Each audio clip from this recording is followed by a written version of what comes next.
ሰላም ጤና ይስጥልን የተወደዳችሁና የተከበራችሁ የጎ ቴሌቪዥን አድማጭ ተመልካቾቻችን እንደምን ቆያችሁን? የዕለተ ሐሙስ የካቲት 19 ቀን 2018 ዓ.ም ሰበር መረጃዎችን ይዘንላችሁ ቀርበናል። መረጃዎቻችን ቶሎ እንዲደርሳችሁ የዩቲዩብ ቻናላችንን ሰብስክራይብ፣ ላይክ፣ ሼር በማድረግ አብራችሁን ቆዩ።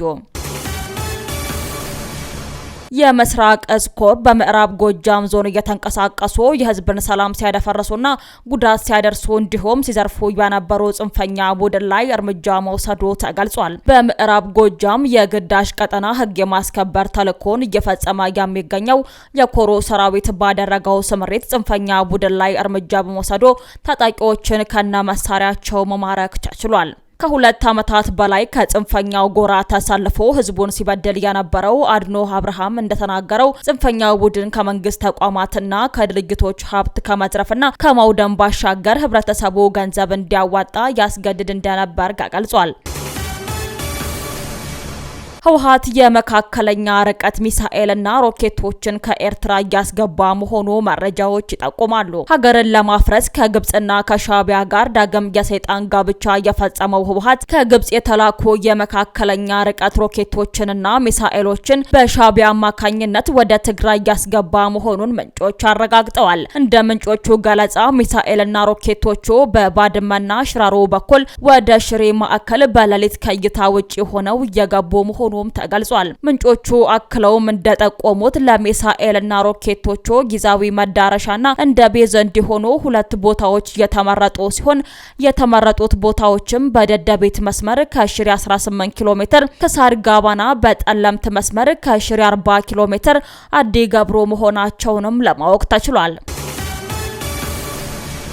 ኮሎኔል ደመቀ ዘውዶ የምርጫ ቦርድን ውሳኔ መልካም ነው ሲሉ ገለጹ። ህወሓት ከህገ መንግስቱ ውጪ ምርጫ እያካሄደ እኛን አትምረጥ ማለት አይችልም ብለዋል። የወልቃይት ጠገዴ ዞን ምክትል አስተዳዳሪና የሰላምና ጸጥታ ዘርፍ ኃላፊ ኮሎኔል ደመቀ ዘውዶ ምርጫ ቦርድና የፌዴሬሽን ምክር ቤት የወልቃይት ጠገዴ ማህበረሰብ ከትግራይ ክልል ተለይቶ በራሱ ምርጫውን እንዲያካሄድና የህዝብ ተወካዮች እንዲኖሩት የሰጡት አቅጣጫ እጅግ መልካም ጅምርና ፍትሃዊ ነው ሲሉ ገልጸውታል። ኮሎኔሉ በወቅታዊ ጉዳዮች ላይ ከሚዲያ ጋር በነበራቸው ቆይታ የመምረጥና የመመረጥ መብት ህገ መንግስታዊ በመሆኑ ሊገደብ እንደማይገባ ገልጸዋል።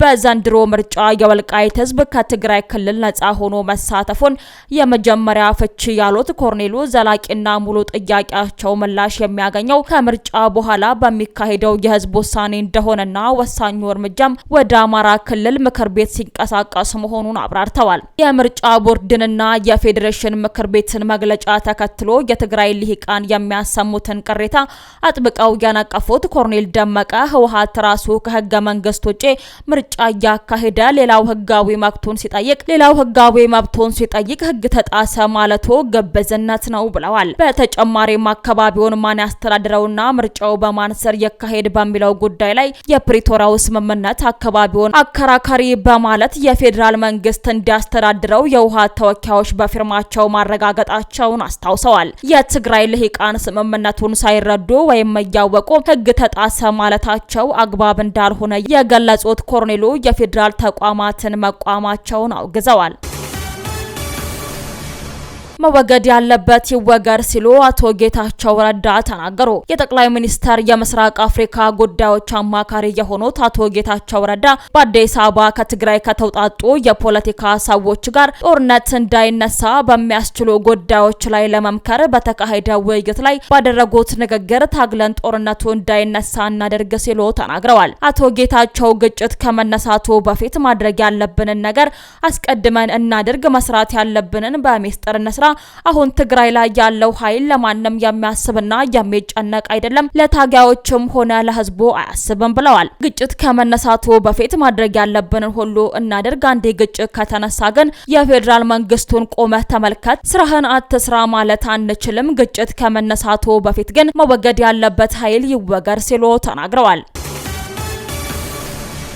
በምስራቅ አርሲ ሀገረ ስብከት መርቴ አቦምሳ ወረዳ ፈረቀሳ ቀበሌ 3 ኦርቶዶክሳውያንና 1 ሙስሊም በታጣቂዎች ጥቃት ህይወታቸው ማለፉ ተገልጿል። በቀጠናው የምስራቅ አርሲ ሀገረ ስብከት ችግርም ዛሬም በ3 ኦርቶዶክሳውያንና በ1 ሙስሊም ወገኖች ላይ ህልፈት ማድረሱን የአርስር ኦርቶዶክሳውያን ከብቶች ጎተራዎችና ቤት ንብረቶች በሳት በመቃጠሉ የተሰማውን ጥልቅ ሐዘን ብፁዕ አቡነ ኤልያስ የሶማሌና የምስራቅ አርሲ ሀገረ ስብከት ጳጳስ ገልጸዋል። ብፁዕነታቸው መንግስት ህገወጥ ታጣቂዎችን በማጥፋት ኦርቶዶክሳውያንን ደህንነት የመጠበቅና ሰላምን የማስፈን ተግባሩን እንዲያከናውንም ጠይቀዋል።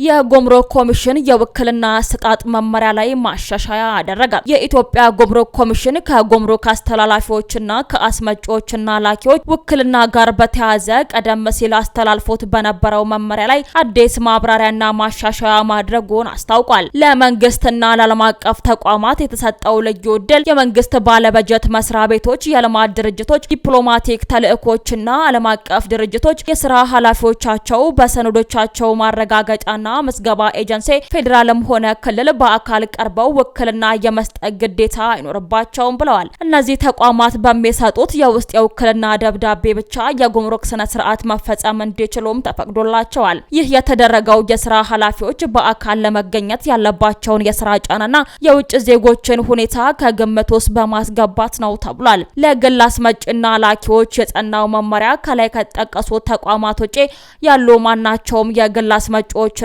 ላኪዎች ግን የጉምሩክ ስነ ስርዓት ለማስፈጸም የሚሰጡት ውክልና በሰነዶች ማረጋገጫና ምዝገባ ኤጀንሲ፣ በፍትህ ሚኒስቴር ወይም በክልል ፍትሐ ብሔሮች የተረጋገጠ መሆን እንዳለበት በድጋሚ አረጋግጠዋል። ኮሚሽኑ ቀደም ሲል ጥብቅ መመሪያ አውጥቶ የነበረ ቢሆንም የመንግስትና የዓለም አቀፍ ተቋማት የስራ መሪዎች በአካል ቀርበው ውክልና ለመስጠት መቸገራቸው የእቃዎችን የጉምሩክ ሂደት በማጓተቱ የተጨማሪ ማብራሪያ እንዲሰጥም ሆኗል። ሁሉም የጉምሩክ ቅርንጫፍ ጽሕፈት ቤቶች ይህንን መመሪያ መነሻ በማድረግ አገልግሎት እንዲሰጡ ኮሚሽነር ደበሌ ቃበታ በፈረሙበት ደብዳቤ ላይ አሳስበዋል።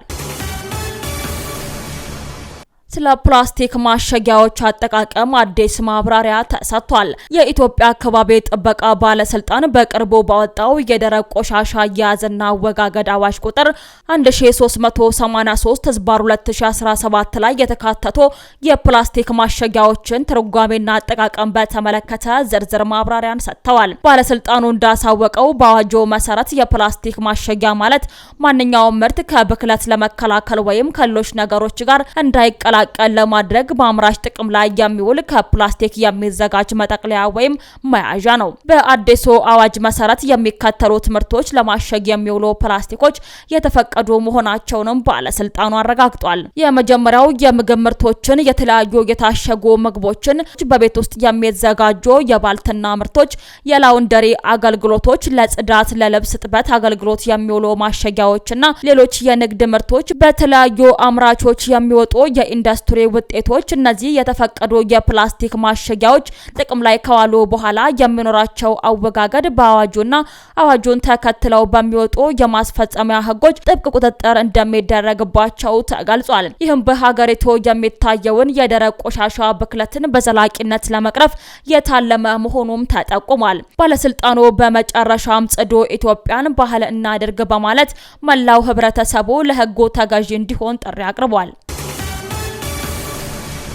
ውድ አድማጭ ተመልካቾቻችን ለሰዓቱ ያዘጋጀንላችሁ ሰበርና ወቅታዊ መረጃዎቻችን እነዚህን ይመስሉ ነበር።